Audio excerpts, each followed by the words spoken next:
Welcome to Freyman CPA. Today is a great day because today is Angie's birthday.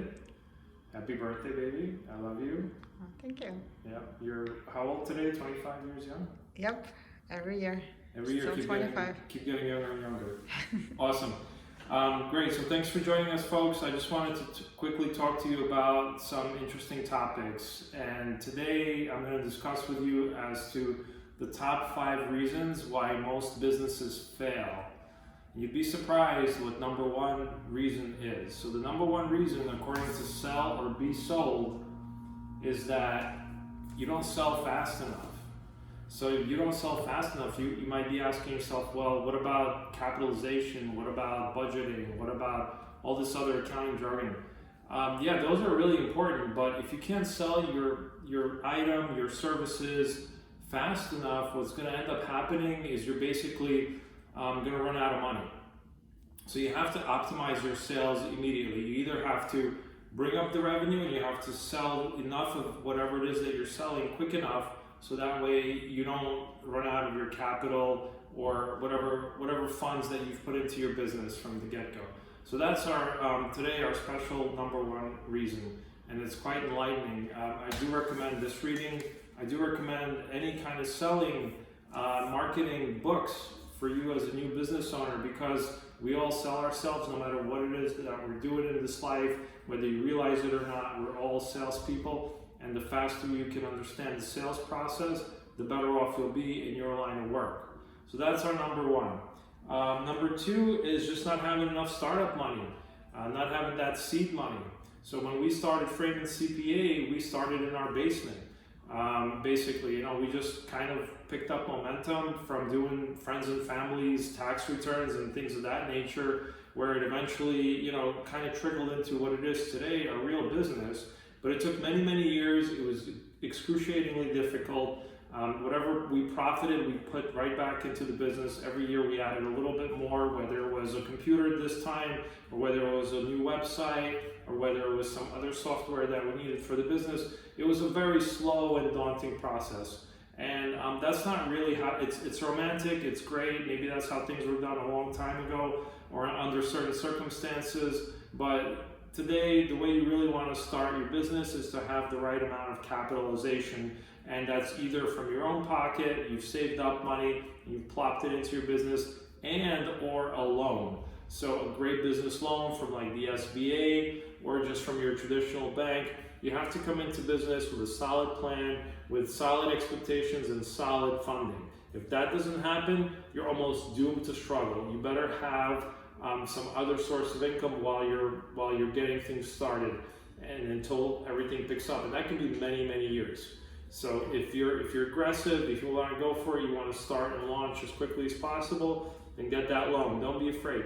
That mindset of being an employee, being an individual person, being afraid of loans is something that you have to let go of. In the world of business, you really need to have that funding in place, and you have to understand how that works. Anyway, that's our number two. Number three is not setting up the right processes. So things change in business faster than you can say change. And so you have to constantly set up processes, and then you have to see how they're working, and then adapting as things are moving around in the business environment. So that can be anything from how your clients walk in the door all the way through when they're done with the shopping experience. And you have to understand how that whole process works from down the pipeline, from start to finish.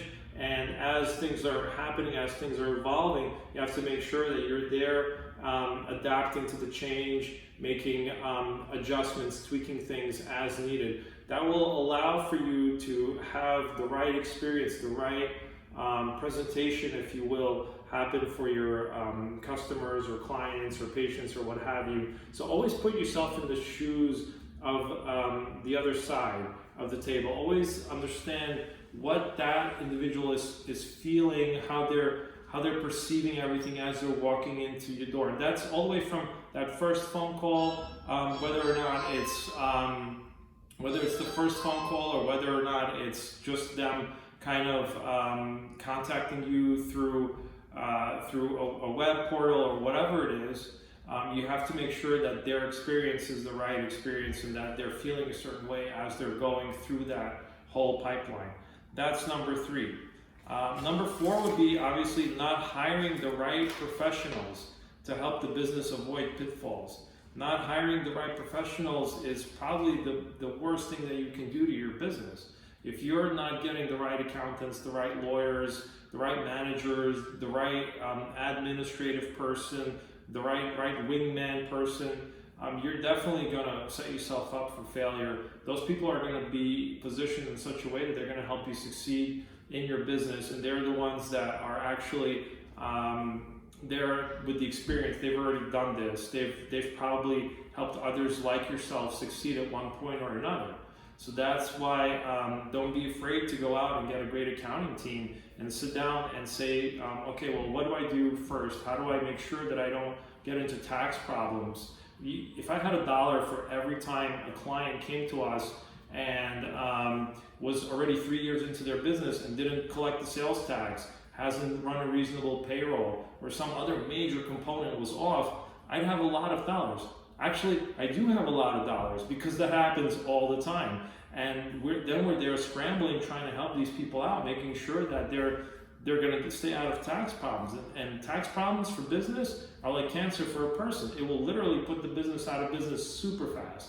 So no, don't wing it. Don't try to do things on your own. At the end of the day, let people that know what they're doing do what they're doing. You need to do what you need to do best and stick to that. Learn to be the CEO of your company. Last and not least, speaking of being the CEO, not delegating soon enough is number 5. Delegate as quickly as you can. You are not an employee. You're not a W-2 worker. Get out of that mindset. Learn to hand off the responsibilities as quickly as you can. Stop trying to do everything at once for yourself to save on money. I understand the mind space that you're in, but you have to let that go as quickly as possible and start delegating as soon as possible so that you can sit in that role and become that role of the CEO, the visionary, that person that is the leader of the ship, the captain, that person that's navigating everything. That's your true role. Your true role is to manage the business, to make sure that it's running smooth and efficiently, the entrepreneur, not the person that's going to sit there and have a 9-to-5 job. That's what you left. You left the 9-to-5 job. You left the W-2 job.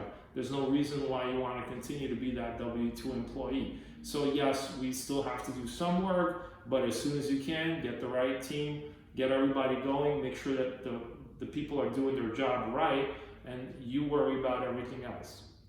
All right, that's pretty much our top 5. If you have any questions or you want to address anything about your business, you know where to find us, Freyman CPA, making sure that your success is our success here all day, every single day. Thank you so much. Have a great day.